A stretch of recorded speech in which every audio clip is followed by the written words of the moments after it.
नमस्कार बच्चों, मैं रश्मि नायक, उच्च माध्यमिक शिक्षक, शासकीय नवीन उच्चतर माध्यमिक विद्यालय चूनाभट्टी स्कूल से। आज हम जीव विज्ञान कक्षा 12वीं आनुवांशिकी एवं विकास के अध्याय वंशागति के आणविक आधार में जीन नियमन, डीएनए फिंगरप्रिंटिंग एवं मानव जीनोम परियोजना के बारे में अध्ययन करेंगे। बच्चों, आज हम जीन अभिव्यक्ति के बारे में पढ़ेंगे। जीन अभिव्यक्ति क्या होती है?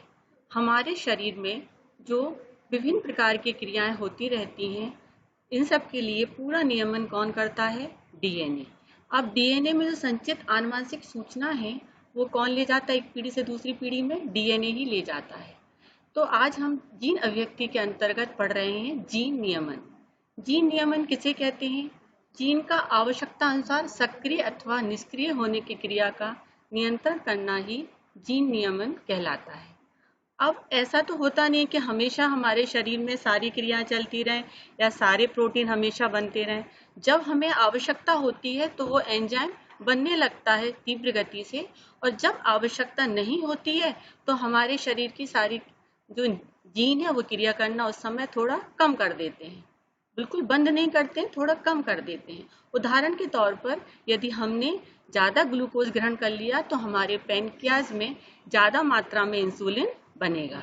इसी तरह से यदि हम बीजों में देखें तो अंकुरण के समय हाइड्रोलाइजिंग एंजाइम का निर्माण अंकुरण के समय क्या हो जाएगा? तेज हो जाएगा। अब जीन किस तरह से कार्य करते हैं? जीन दो तरह से कार्य करते हैं। जब आवश्यकता पड़ने पर ये बहुत क्रियाशील हो जाते हैं तो उस क्रिया को हम क्या कहते हैं? Switch on gene. और जब ये अक्रिय रहते हैं तो उसे हम कहते हैं स्विच ऑफ जीन। इस पूरी प्रक्रिया को हम एक उदाहरण द्वारा समझ सकते हैं, जो कि हम इकोलाई नामक बैक्टीरिया में समझते हैं। इस पूरी अवधारणा को कहा गया है ओपेरॉन अवधारणा। इसकी खोज एफ जैकब एवं जे मोनार्ड ने 1961 में की थी और उन्होंने इस मॉडल को प्रस्तावित किया और इस मॉडल का नाम दिया ओपेरॉन मॉडल। बच्चों, यहाँ पर ध्यान देने वाली बात यह है कि यहाँ पर ओपेरॉन किसी का नाम नहीं है, यहाँ पर ओपेरॉन जीनों का समूह है। और हम ये किस में अध्ययन कर रहे हैं? प्रोकैरियोटिक सेल में। क्यों कर रहे हैं? इसलिए कर रहे हैं क्योंकि जो हमारी प्रोकैरियोटिक सेल होती है बहुत छोटी होती है और उसमें जीन नियमन का अध्ययन करना सरल होता है। इसे लैक ओपेरॉन क्यों कहा गया है?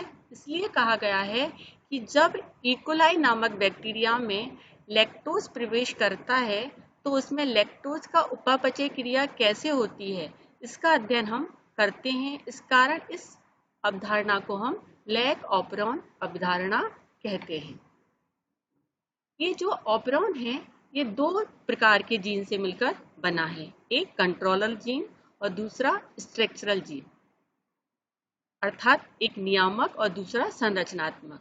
जो कंट्रोलर जीन है ये तीन प्रकार के होते हैं, रेगुलेटर, प्रमोटर, ऑपरेटर। और स्ट्रक्चरल जीन ये भी तीन प्रकार के हैं, लैक जेड, लैक वाई और लैक ए। ओपेरॉन की क्रियाविधि को समझने के लिए हमें दो प्रकार के तंत्र समझने पड़ेंगे, एक है प्रेरणीय तंत्र और दूसरा है दमनकर तंत्र। प्रेरणीय तंत्र उसे कहते हैं जब माध्यम में कोई इंड्यूसर प्रेजेंट रहता है, अर्थात उस क्रिया को इंड्यूस करता है, तो उसे हम क्या कहते हैं? प्रेरणीय तंत्र। और दमनकर तंत्र क्या होता है? जब माध्यम में कोई ऐसा पदार्थ उपस्थित रहता है जो कि पूरी क्रिया को क्या करता है? दमन करता है, सप्रेस करता है, तो इस तंत्र को हम क्या कहते हैं? दमनकर तंत्र कहते हैं। आइए इसको हम तंत्र को समझते हैं। प्रेरकीय तंत्र जो होता है ये दो प्रकार से हम समझ सकते हैं। जब माध्यम में प्रेरक अनुपस्थित होता है, अर्थात माध्यम में क्या उपस्थित नहीं है? इंड्यूसर, तो जो रेगुलेटर जीन है वो क्या बनाएगा? एक्टिव रिप्रेशर, रिप्रेसर अर्थात क्रिया को रोकने वाला। और ये एक्टिव रिप्रेशर ऑपरेटर जीन से जाकर जुड़ जाएगा। जब ऑपरेटर जीन से जुड़ेगा तो ऑपरेटर जीन संरचनात्मक जीन को आदेश नहीं दे पाएगा कि वो एमआरएनए का निर्माण करे, तो एमआरएनए का निर्माण नहीं होता है। और जब एमआरएनए का निर्माण नहीं होगा तो प्रोटीन नहीं बनेगा, और प्रोटीन नहीं बनेगा तो एंजाइम का संश्लेषण भी नहीं होगा। अब देखते हैं जब माध्यम में क्या उपस्थित है, प्रेरक अर्थात इंड्यूसर। जब इंड्यूसर प्रेजेंट रहता है तो रेगुलेटर जीन एक्टिव रिप्रेशर तो बनाता है, लेकिन यह एक्टिव रिप्रेशर किससे जुड़ जाता है, प्रेरक से। और प्रेरक इस एक्टिव रिप्रेशर जीन को क्या कर देता है, इसका शेप चेंज कर देता है, अर्थात इसको अक्रिय कर देता है। अब ये अक्रिय रिप्रेशर जो रहता है वो ऑपरेटर जीन से नहीं जुड़ता है, और ऑपरेटर जीन कैसा रहता है, फ्री रहता है। तो ऑपरेटर जीन संरचनात्मक जीन को क्या दे देता है, आदेश देता है, जिससे क्या होता है, ट्रांसक्रिप्शन की क्रिया द्वारा प्रोटीन का निर्माण होता है और इस तरह एंजाइम बन जाते हैं। इस पूरी क्रिया को हम इस चित्र के माध्यम से भी समझ सकते हैं। जब माध्यम में इंड्यूसर प्रेजेंट रहता है तो आप देख रहे हैं यहाँ पर है ये आई ये डिनोट कर रहा है रेगुलेटर जीन को। तो ये रेगुलेटर जीन क्या बनाएगा, यहाँ पर रिप्रेशर बना रहा है। तो ये रिप्रेशर किससे जाके जुड़ गया, ऑपरेटर से। ऑपरेटर से जुड़ने से अब ये ऑपरेटर इस संरचनात्मक जीन को आदेश नहीं देगा, और जब आदेश नहीं देगा तो ये यहाँ पर क्या नहीं बनाएगा, mRNA नहीं बनाएगा। दूसरी तरफ देखते हैं कि जब माध्यम में क्या प्रेजेंट है, इंड्यूसर। ये जब इंड्यूसर प्रेजेंट रहेगा तो अब क्या होता है, देखिए अब ये जो आई किसको डिनोट कर रहा है, रेगुलेटर जीन को।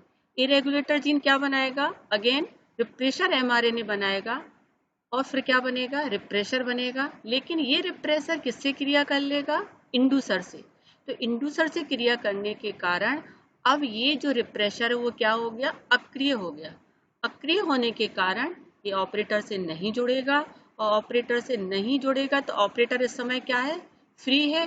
तो ये संरचनात्मक जीन को क्या देगा, आदेश देगा। तो ये जीन mRNA बनाएगा, और mRNA से 3 प्रकार के एंजाइम बनेंगे। पहला एंजाइम बनेगा बीटा ग्लैक्टोसाइडेज, दूसरा बनेगा परमीएज, और थर्ड बनेगा ट्रांस एसिटाइलेज। बच्चों इन तीनों के कार्य समझ लीजिए। जो परमीएज एंजाइम है ये क्या करता है, ये इकोलाई के अंदर लैक्टोज को आने की अनुमति देता है, और बीटा ग्लैक्टोसाइडेज जब अंदर लैक्टोज आ गया है तो उसका क्या कर देता है, अपघटन किसमें करता है, ग्लूकोज और गैलेक्टोज में। अब हम अध्ययन करते हैं डीएनए फिंगर प्रिंटिंग की। बच्चों जैसे नाम से आपको लग रहा होगा कि ये फिंगर की प्रिंटिंग है, लेकिन ये फिंगर की प्रिंटिंग नहीं है। तो हमें इसकी आवश्यकता क्यों पड़ी, इसकी इसलिए आवश्यकता पड़ी कि यदि हम अपने हाथ की फिंगरप्रिंट लेते हैं तो उसमें चेंज कर सकते हैं, हो सकता है चेंज, लेकिन यदि हम डीएनए का फिंगरप्रिंटिंग लेंगे तो उसको चेंज करना मुश्किल होगा। तो ये जो डीएनए फिंगरप्रिंटिंग है ये ज़्यादा ऑथेंटिक है जो हमारी हाथ की फिंगर की प्रिंटिंग से। तो इसको हम कैसे करते हैं, आइए इसको समझते हैं। यदि हम अपने डीएनए को देखें तो हमारे सभी जीवों का जो डीएनए है वो 99.9% लगभग समान है। सभी जीवों का जो डीएनए मात्र 0.1% डिफरेंट है। जो डिफरेंट डीएनए होता है सभी जीवों का एक दूसरे से, उस डीएनए को हम क्या बोलते हैं, सैटेलाइट डीएनए बोलते हैं। इस सैटेलाइट डीएनए का यदि हम क्या करें, सेंट्रीफ्यूगेशन क्या होता है, हम डेंसिटी के आधार पर एक प्रकार का आप सेंट्रीफ्यूगेशन को मिक्सर ग्राइंडर की तरह समझ सकते हैं कि इसमें डेंसिटी के आधार पर जो डीएनए के कण हैं वो अलग अलग सेपरेट हो जाते हैं। मिनी सैटेलाइट डीएनए बनता है और माइक्रो सैटेलाइट डीएनए बनता है। तो जो डीएनए फिंगरप्रिंटिंग होती है उसमें हम किसका उपयोग करते हैं, मिनी सैटेलाइट डीएनए का। ये जो मिनी सैटेलाइट डीएनए होते हैं उसमें 10 से लेकर 16 बेस पेयर पाए जाते हैं। इसे हम VNTRB कहते हैं, variable number of tandem repetitive. बच्चों एक बात और बता दूं कि जो सैटेलाइट डीएनए होता है इसमें रेपिटेटिव डीएनए होता है। जैसे ACTG है तो उसका रिपीट होगा बार बार, वो हर किसी व्यक्ति में अलग अलग होता है। हो सकता है मेरे में ACTG 2 बार हो तो आप में ये 4 प्रकार से हो। तो इसी के आधार पर हम एक दूसरे के डीएनए में अंतर पता कर सकते हैं। इस डीएनए फिंगरप्रिंटिंग की जो खोज की है वो की है 1985 में सर एलेक जेफरीज ने। भारत में डॉक्टर लालजी सिंह एवं डॉक्टर वीके कश्यप ने इसमें महत्वपूर्ण कार्य किए हैं। अब यदि इसकी हम परिभाषा देखें तो वह तकनीक जिसके द्वारा डीएनए की विशिष्टता के आधार पर किसी व्यक्ति की पहचान की जाती है उसे हम डीएनए फिंगरप्रिंटिंग कहते हैं। ये तो ही परिभाषा। यदि हम इसको सरल शब्दों में समझें तो किसी भी डीएनए में जो न्यूक्लियोटाइड के जो क्रम होते हैं डीएनए बेस के, उसके आधार पर हम व्यक्ति की क्या करते हैं, पहचान करते हैं। इसे हम कहते हैं डीएनए फिंगरप्रिंटिंग।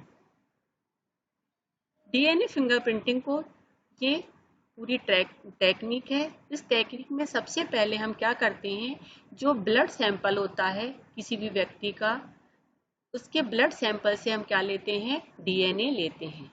फिर इस डीएनए को हम रेस्ट्रिक्शन एंजाइम के द्वारा कट करते हैं। ये एंजाइम क्या होती है, ये आणविक कैंची है। जिस तरह से हमारी कैंची कहीं पर भी काट सकती, इसी तरह हमारी बॉडी में भी एक आणविक कैंची है और वह आणविक कैंची एक निश्चित स्थान पर डीएनए को कट करती है। इसे हम क्या बोलते हैं, प्रतिबंधित एंजाइम या रेस्ट्रिक्शन एंजाइम। ये एंजाइम डीएनए को छोटे छोटे टुकड़ों में काट देता है। अब इस डीएनए को हम एक जेल एग्रो जेल के ऊपर ट्रांसफर करते हैं। ये यहाँ पर आपको जो दिखाई दे रहा है, ये एग्रो जेल का एक बेड है। इस बेड में क्या रहते हैं, बेल मतलब कुएं जैसे छोटे छोटे छिद्र रहते हैं। इन छिद्र के माध्यम से हम डीएनए इसमें डाल देते हैं। तो देखते हैं कि जो छोटे डीएनए के टुकड़े हैं वो आगे की तरफ गति कर रहे हैं। फिर इसके बाद हम इस डीएनए के जो टुकड़े हैं उनको सदर ब्लॉटिंग टेक्निक के द्वारा एक ब्लॉटिंग पेपर के ऊपर, जो किसका बना होता है, नाइट्रोसेल्युलोज मेम्ब्रेन का बना होता है, उसके ऊपर ट्रांसफर कर देते हैं। इसके पश्चात हम यहाँ पर डीएनए प्रोब का उपयोग करते हैं। प्रोब क्या होता है बच्चों, प्रोब एक डीएनए या आरएनए का सिंगल स्ट्रैंड होता है। ये जो डीएनए यहाँ पर डाल रहे हैं, इस डीएनए का क्या होता है, संपूरक अर्थात कॉम्प्लीमेंट्री होता है।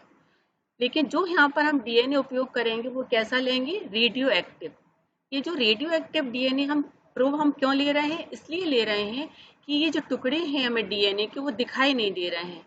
तो रेडियो एक्टिव लेने के कारण ये इसका क्या बन जाएगा, इसका कॉम्प्लीमेंट्री बन जाएगा, और वह जब हम उसका ऑटो रेडियोग्राफी करेंगे तो वो हमें आसानी से दिखाई दिए जाएंगे। तो इस तरह से हम डीएनए का पूरा क्रम पता कर लेते हैं। फिर जो हमारा संदिग्ध व्यक्ति होता है जिसका हमें डीएनए इससे मैच करना है, तो उसका हम इससे मैच करते हैं और इस तरह हम जो हमारा अपराधी होता है उसको पकड़ लेते हैं। किसके द्वारा, डीएनए फिंगरप्रिंटिंग के द्वारा।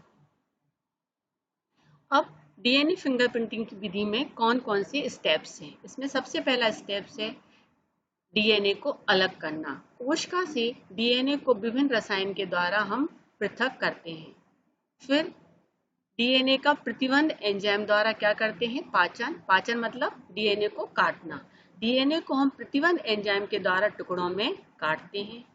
तीसरी प्रोसेस है डीएनए की जेल इलेक्ट्रोफोरेसिस। डीएनए को उनके आकार एवं भार के अनुसार अलग किया जाता है। इसके पश्चात डीएनए का नायलॉन झिल्ली पर स्थानांतरण। द्विसूत्रीय डीएनए को क्षारीय रसायन द्वारा हम किस में बदल देते हैं, सिंगल स्ट्रैंड में। उसके पश्चात नाइट्रोसेल्युलोज झिल्ली पर स्थानांतरित करते हैं। इस तकनीक को हम क्या कहते हैं, सदर ब्लॉटिंग कहते हैं। इस झिल्ली पर डीएनए अणु स्थायी रूप से चिपक जाते हैं, इस कारण हम इसे नाइट्रोसेल्युलोज झिल्ली पर ट्रांसफर करते हैं। इसके पश्चात आता है डीएनए का radio labelling. Synthetic radio active marked DNA के खंड को प्रोब के रूप में उपयोग करते हैं। जैसा कि मैंने अभी बताया था आपको कि प्रोब क्या होता है, डीएनए और आरएनए के सिंगल स्ट्रैंडेड, वो भी कैसे होते हैं, रेडियो एक्टिव। डीएनए फिंगरप्रिंटिंग के उपयोग। डीएनए फिंगरप्रिंटिंग का सबसे ज़्यादा उपयोग किया जाता है कानूनी समस्याओं के समाधान में। मान लीजिए कहीं पर हमें चोरी हो गई है और वहाँ पर हमें किसी को पता करना है, तो उस व्यक्ति के वहाँ पर यदि बाल पड़ा है या ब्लड पड़ा है तो उसके आधार पर हम पता कर सकते हैं कि यहाँ पर किसने चोरी की है। अपराधियों की पहचान करने में, पितृत्व की समस्या के समाधान में, कई बार होता है कि कई माता पिता में जब किसी कारण से अलगाव हो जाता है तो ये समस्या आ जाती है कि ये बच्चा किसका है, तो इसका समाधान हम डीएनए फिंगरप्रिंटिंग के द्वारा कर सकते हैं। ल्यूकेमिया आदि रोगों से ग्रसित रोगी की पहचान तथा उपचार करने पर में भी हम इसका उपयोग करते हैं। किसी व्यक्ति का दूसरे व्यक्ति के साथ आनुवंशिक संबंध का पता भी इसके द्वारा लगाया जा सकता है। तो ये है डीएनए फिंगरप्रिंटिंग के उपयोग। तो बच्चों, सबसे ज़्यादा इसका उपयोग होता है कानूनी समस्याओं में और अपराधियों की पहचान में। अब हम चर्चा कर रहे हैं मानव जीनोम परियोजना, इसे हम HGP भी कहते हैं। किसी जीव में उपस्थित आनुवंशिक पदार्थ को हम जीनोम कहते हैं। इस शब्द का प्रयोग सर्वप्रथम हेंस विंकलर ने किया था। किसी जीव के जीनोम एवं उसके कार्यों का अध्ययन जीनोमिकी कहलाता है। यह एक अंतर्राष्ट्रीय वैज्ञानिक शोध था। यह परियोजना 1990 में प्रारंभ हुई और अप्रैल 2008 में लगभग पूर्ण हुई। इसको हमने परियोजना क्यों बोला? क्योंकि इस परियोजना में अंतर्राष्ट्रीय परियोजना थी, इसमें बहुत सारे देश इसमें शामिल थे। इस प्रोजेक्ट से प्राप्त डाटा के स्टोरेज और उसकी पुनः प्राप्ति के लिए एक हाई स्पीड कंप्यूटेशनल डिवाइस की आवश्यकता अनुभव की गई, जिससे एक नई शाखा का विकास हुआ जिसे हम बायो इन्फॉर्मेटिक्स कहते हैं। अर्थात बच्चों, इसका तात्पर्य यह हुआ कि इस प्रोजेक्ट में चूंकि हमने क्या किया है कि मानव शरीर के जितने भी क्रोमोसोम हैं उनके सारे सीक्वेंस का पता लगा के उसको कहाँ स्टोर किया जाए। तो स्टोर करने के लिए यदि हम बुक्स में लिखते या किताबों में लिखते तो 300 से ज़्यादा मोटी मोटी बुक्स इस पर लिख जाती। इस कार्य के लिए फिर किसका उपयोग किया गया? कंप्यूटर का उपयोग किया गया। तो इसमें क्या होता है कि हमने जो भी हमारे डाटा हैं वह स्टोरेज रहेंगे और जब हमें आवश्यकता होगी उसके डाटा को हम निकाल लेंगे। अब आता है HGP के उद्देश्य। ह्यूमन जीनोम प्रोजेक्ट के क्या उद्देश्य थे? इसमें पहला उद्देश्य है मानव में उपस्थित लगभग 50,000 से 1,00,000 जीनों की पहचान करना, सभी मानव जीनों के कार्यों का निर्धारण करना, मानव डीएनए में उपस्थित लगभग 3.2 बिलियन बेस पेयर के सीक्वेंस का निर्धारण करना, डीएनए क्लोनिंग जैसी आनुवंशिक तकनीकों को विकसित एवं उन्नत करना। HGP के चरण। मानव जीनोम में के डीएनए में 3 × 10⁹ बेस पेयर पाए जाते हैं। इसमें सबसे पहले हम क्या करते हैं? मानव जीनोम का विस्तृत मानचित्र तैयार करते हैं। उसके पश्चात जीनोम की पूर्ण क्लोनिंग की जाती है और थर्ड स्टेप है जीनोम की हम सीक्वेंसिंग करते हैं और उसका विश्लेषण करते हैं। बच्चों, एक बात और ध्यान से सुनिए कि इसमें जो हम क्रोमोसोम लेते हैं वो पूरे 46 क्रोमोसोम का हम अध्ययन नहीं करते हैं, सिर्फ 23 का करते हैं, क्योंकि 23 कैसे हैं उसके समजात हैं, सिर्फ 23 का करते हैं और एक करते हैं सेक्स क्रोमोसोम का। इस प्रकार 24 क्रोमोसोम का हम सीक्वेंस का अध्ययन इसमें करते हैं। मानव जीनोम में लगभग 3,164 करोड़ न्यूक्लियोटाइड हैं। मनुष्य में 99.9% से भी अधिक जो बेस है एक समान है और सिर्फ कितना अंतर है? सिर्फ 0.1% जो बेस हैं वो मनुष्यों में भिन्नता दिखाते हैं। तो मनुष्य में जो एक दूसरे में जो भिन्नता दिखाई देती है आनुवंशिक, वह मात्र 0.1% बेस क्रम के अंतर से देखने को मिलती है। प्रत्येक जीन में लगभग 3,000 न्यूक्लियोटाइड पाए जाते हैं। मानव का सबसे बड़ा जीन 2.4 मिलियन न्यूक्लियोटाइड का बना होता है जो डिस्ट्रोफिन प्रोटीन को कोड करता है। मनुष्य में जो 23 जोड़े गुणसूत्र होते हैं, उसमें जो पहला गुणसूत्र होता है उसकी लंबाई सबसे ज्यादा होती है और उसके बाद लगातार सबकी लंबाई धीरे धीरे कम होती हुई चली जाती है। 2% से भी कम जीनोम प्रोटीन को कोड करते हैं। गुणसूत्र 1 में सर्वाधिक जीन है 2968, जबकि सबसे कम किसमें है, बाह्य गुणसूत्र में 231 जीन होते हैं। लगभग आधे मानव जीनोम में रिपीटेड सीक्वेंस पाए जाते हैं जो किसी भी प्रोटीन को कोड नहीं करते हैं। इन्हें हम क्या कहते हैं, जंक डीएनए या कबाड़ डीएनए कहते हैं। बच्चों, आपको पता है कि जो डीएनए होता है उसमें जीन रहता है और बीच बीच में क्या रहता है, ऐसा डीएनए रहता है जो किसी भी प्रोटीन को कोड नहीं करता है, उसे हम बोलते हैं जंक डीएनए। और जो जीन होता है वो हमेशा किसी न किसी प्रोटीन को कोड करता है। अब यदि हम ह्यूमन जीनोम प्रोजेक्ट के लाभ देखें तो वह ये हैं। इसमें सबसे इम्पोर्टेंट है, इसकी सहायता से वंशानुगत बीमारियों की पहचान कर सकते हैं और उनका उपचार कर सकते हैं। मान लीजिए किसी में वंशानुगत बीमारी है, जैसे कि हीमोफीलिया है, रंग वर्णांता है, तो हम उसके माता पिता के क्रोमोसोम से वह जीन का सीक्वेंस पता करके उसका उपचार कर सकते हैं। इसके द्वारा ट्रांसजेनिक जीवों का विकास किया जा सकता है। ट्रांसजेनिक जीव क्या होते हैं, जब दो जीव के डीएनए मिलाकर एक नया जीव बनाया जाता है तो उसे कहते हैं ट्रांसजेनिक जीव। तो वह भी हम ह्यूमन जीनोम प्रोजेक्ट के द्वारा बना सकते हैं। ह्यूमन जीनोम प्रोजेक्ट की सहायता से जो आनुवंशिक विकृतियां हैं उनका भी निदान खोजा जा सकता है, जैसे कि डाउन सिंड्रोम है, क्लिनफेल्टन सिंड्रोम है, टर्नर सिंड्रोम है। ये सारी बीमारियां कैसी हैं, आनुवंशिक विकृतियां हैं जो कि बच्चों में बाय बर्थ आती हैं। तो इस तरह की बीमारियों का भी हम निदान ह्यूमन जीनोम प्रोजेक्ट के द्वारा कर सकते हैं। इससे पता लगा सकते हैं कि यह जो बीमारी है इसका जीन का सीक्वेंस क्या है। बच्चों, आज हमने जीन अभिव्यक्ति के अंतर्गत पढ़ा। जीन दो प्रकार के होते हैं, स्विच्ड ऑन जीन और स्विच्ड ऑफ जीन। इसके पश्चात अध्ययन किया ऑपेरॉन अवधारणा का। ऑपेरॉन अवधारणा किसने दी, जैकब और मोनार्ड ने दी। यहाँ पर जो ऑपेरॉन है वह एक जीन का समूह है जो दो प्रकार के जीन से मिलकर बना है, एक कंट्रोलर जीन और दूसरा स्ट्रक्चरल जीन। कंट्रोलर जीन में है रेगुलेटर जीन, प्रोमोटर जीन और ऑपरेटर जीन, और स्ट्रक्चरल जीन में है जेड, वाई और ए। बच्चों, आपको इसका क्रम याद रखना पड़ेगा कि जेड के बाद वाई और वाई के बाद ए आता है।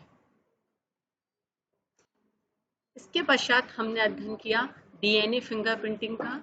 डीएनए फिंगरप्रिंटिंग भारत में इसमें सबसे ज़्यादा कार्य किया डॉक्टर लालजी सिंह एवं डॉक्टर वीके कश्यप ने। डीएनए फिंगरप्रिंटिंग क्या होती है?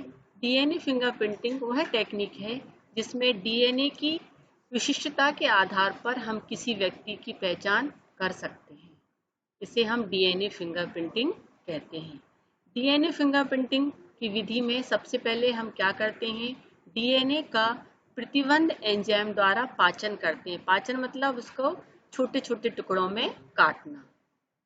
फिर डीएनए को अलग करते हैं। इसके पश्चात डीएनए की जेल इलेक्ट्रोफोरेसिस करते हैं, अर्थात हम डीएनए को एक जेल के ऊपर, यहाँ पर जो जेल उपयोग किया गया उस जेल का नाम है एगेरो जेल, जो कि एक एल्गी से प्राप्त होता है। फिर इसके बाद डीएनए को हम एक झिल्ली पर, नायलॉन झिल्ली पर ट्रांसफर करते हैं। यहाँ पर जो झिल्ली का नाम है उसको याद रखिए, नाइट्रोसेलुलोज झिल्ली। उसके पश्चात डीएनए का हम क्या करते हैं, रेडियो लेबलिंग। यहाँ पर रेडियो लेबलिंग के लिए हमने रेडियो एक्टिव प्रोब का उपयोग किया। डीएनए फिंगर प्रिंटिंग के उपयोग में सबसे ज़्यादा इम्पोर्टेंट जो उपयोग है वह है कानूनी समस्याओं के समाधान में, अपराधियों की पहचान में, पितृत्व की समस्या के समाधान में। डीएनए फिंगरप्रिंटिंग के पश्चात हमने अध्ययन किया मानव जीनोम परियोजना का। मानव जीनोम परियोजना में हमने विभिन्न प्रकार के चरण देखे कि इसमें कौन कौन से चरण होते हैं। सबसे पहले हम इसका मानचित्र तैयार करते हैं, फिर जीनोम की पूरी क्लोनिंग करते हैं, जीनोम की सीक्वेंसिंग करके उसका क्रियात्मक विश्लेषण करते हैं और इसके लाभ देखें तो इसमें सबसे इम्पोर्टेंट लाभ है वंशानुगत बीमारियों की पहचान कर उपचार करना, ट्रांसजेनिक जीवों का विकास। ट्रांसजेनिक मतलब दो विभिन्न प्रकार के जीवों के डीएनए लेकर एक ऐसा जीव बनाना जिसमें बहुत अच्छे एडवांस लक्षण हैं। और तीसरा है आनुवंशिक विकृतियों का निदान करना। बच्चों, इसमें जो महत्वपूर्ण प्रश्न है वह है ऑपरॉन मॉडल को लैक ऑपरॉन क्यों कहते हैं, डीएनए फिंगरप्रिंटिंग के उपयोग लिखिए और मानव जीनोम परियोजना को समझाइए। इसके अलावा ऑपरॉन मॉडल का चित्र सहित अध्ययन कीजिए।